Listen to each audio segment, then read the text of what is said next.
Hey, are you an engineer entrepreneur trying to build a business, trying to get those early customers, show some traction?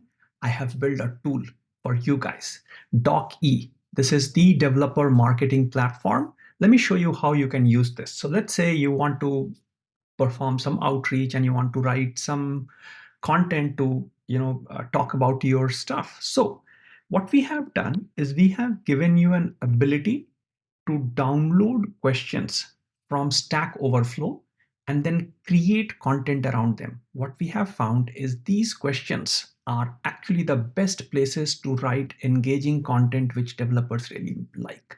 So over here, I am right now. I just now started downloading questions asked about Kubernetes on Stack Overflow, and we have set up Docky in a way that it will not only download but also A, summarize, and B, answer them. Okay, now what you can do is you can pick on this conversation, you can add some more details in this conversation, and then convert this into an outreach content.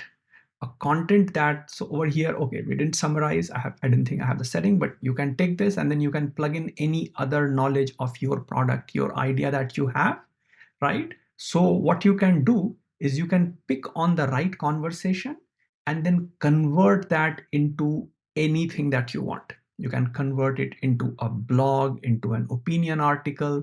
You can source, let's say it deals with MongoDB or Docker, anything. And then you can create these different contents really quickly, get them reviewed, and then once it is approved, you can go post it on different channels and perform outreach and get a lot of interested people to come talk to you.